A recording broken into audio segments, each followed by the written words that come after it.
Hello everyone, you're about to hear a concise retelling of the movie Plenty. Please enjoy the movie. Doug is employed at a construction company where he needs to keep a constant watch over the work process to prevent mishaps like this. A crew of workers, led by Razdolbai Vika, mistakenly dismantled the road at the wrong house, leading to the company facing a lawsuit. Due to these issues, Doug gets home late at night. As a result, he missed attending his daughter's initiation into the campfire, which should have been attended by exactly fathers. In addition, there are many things in the house that need to be fixed. The family already hardly ever sees his father as a laborer, and it turns out that he has even more obligations. All the poor guy has to do is watch his daughter on tape. In the morning, Doug's wife Laura gets an offer to return to her old job, but his wife's desire to stop being just a housewife, Doug meets in the bayonet and freaks out. One of the objects with which the civil engineer is engaged is a scientific center in Malibu. There is a minor accident, and Doug completely loses it. He goes wild, smashing the place with a wrench. Dr. Leeds watches the situation unfold. He suggests that the builder should consider changing his lifestyle and even offers to assist him. Initially, Doug believed that the man was a psychologist and began sharing his issues with him. However, it was revealed that he is actually a geneticist who has been cloning living organisms for 15 years. Beginning with viruses and earthworms, Dr. Litz ultimately managed to create a clone of himself. The scientist proposes that Doug should consider doing the same thing, so he can surely have more time to spend with his family. The test subject clarifies that he specifically requires a clone focused solely on work. Additionally, he expresses concern about avoiding a catastrophe, similar to what happened to the protagonist in the movie The Fly. Doug faints, and the cloning procedure is initiated. The entire process took no longer than 2 hours. After this duration, Doug regains consciousness, but it turns out that it is not actually Doug, but rather his duplicate. The man attempts to argue about it because he recalls his entire life leading up to that moment, but the mark on his ear ultimately proves that he is not the original. Doug too moves into a guest house cluttered with various types of junk. It turns out it's a more masculine version of the man. He's aggressive, enjoys watching sports, and refers to the original as a jackass. Meanwhile, at work, he remains as efficient and composed as he can be. Doug himself had forgotten that he no longer needed to attend the meeting. Now, he must explain to the secretary why his attire has changed so drastically. On the phone, Dougie carefully plans his routes to avoid overlapping and ensure he doesn't visit the same places twice. At last, he has time to attend his son's game and even steps in to replace the kid's team coach when the coach panics and leaves the stadium. In the evening, Doug not only spends time with his wife and daughter, but also prepares dinner for the entire family. He lies to Laura, telling her that he has had a serious discussion with his boss and that he has hired an assistant. He also assures his wife that she can finally start working and he will manage the kids whenever necessary. Meanwhile, at his workplace, the stern second has no intention of tolerating Rajilia's co-worker, so he decides to fire Vic for being a full hour late. Doug was just on the verge of fulfilling a long-time dream to play golf, as he received an instruction from Laura through the second to pack up his daughter and take her to the dance for a photo session. It turned out to be quite a significant challenge, and generally speaking, taking care of children is truly a real headache.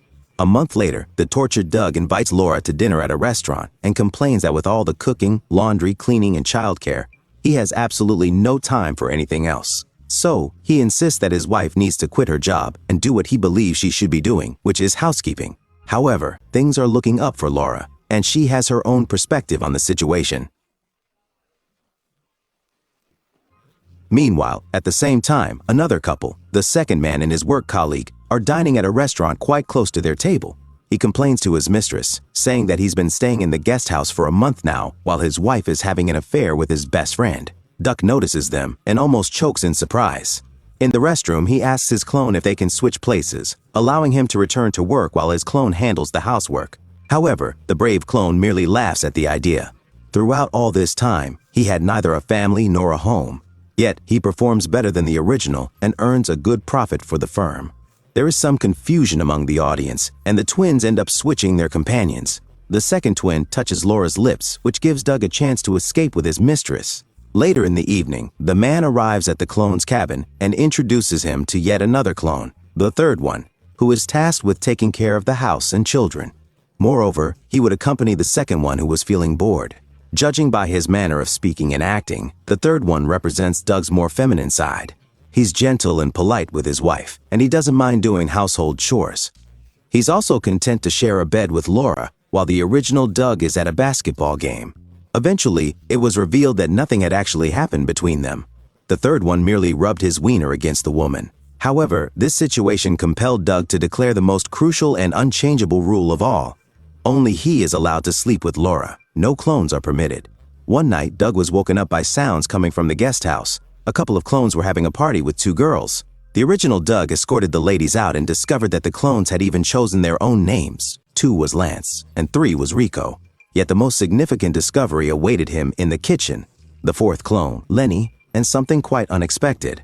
The second and third brothers forced him to perform their undesirable tasks, such as mowing the lawn or taking out the trash.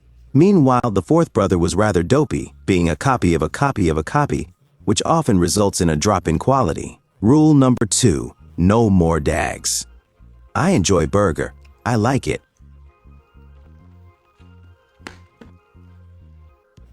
Rico is advising his wife on the best way to pack meat in foil. Meanwhile, he reminisces about Elizabeth Taylor's plastic surgery and speculates on how they might decorate the Christmas tree this year. Laura feels embarrassed by her husband's behavior. It's a moment for change, and she feels utterly confused. Duck is dressed in a different outfit and suggests doing what today's clone has done before. That night, the woman tries to understand the situation. He is sweet but also growls at her when Laura calls in to work. Moreover, the husband frequently forgets things they discussed earlier. The wife starts to suspect he might have a split personality. That's when Duck proposes the idea of discarding everything and taking a yacht trip for just the two of them to relax. It's true that he has a flexible schedule, while his wife and her clones have many activities planned. Therefore, our hero decides to take a vacation by himself, and the third clone is instructed to replace him both day and night, naturally following the first rule. Duck goes sailing with his new hobby friends and thoroughly enjoys himself. Well, the wife just this night decided to apologize for the scandal in the best way possible, and no matter how the third tried to pretend to be sick, he could not resist, and the rule was broken. At this time, the clone house had run out of food, and the second one decided to get some from the master's house. Laura saw him and wanted to ride her husband one more time. Land resisted even less than Rico and wore his wife down. The remaining one defective clone was frightened by the storm and also ran into the house. The wife assisted the drenched man in changing his clothes and noticed that her husband was also prepared to head out for round 3. This is how the first rule was broken by all the clones in a single night. Number 2 is very ill and is unable to get out of bed. The third clone attempted to make a request to his boss on his behalf, but today there is a meeting with the inspector, which cannot be postponed. So, the housewife clone went to the construction site instead. There he spoke nonsense and couldn't answer the inspector's basic questions. Consequently, all construction work at the site is halted for an entire month and Doug is dismissed. After the sick clone bothers Lori and gets a punch in the face. On the street, she chooses to clear the air.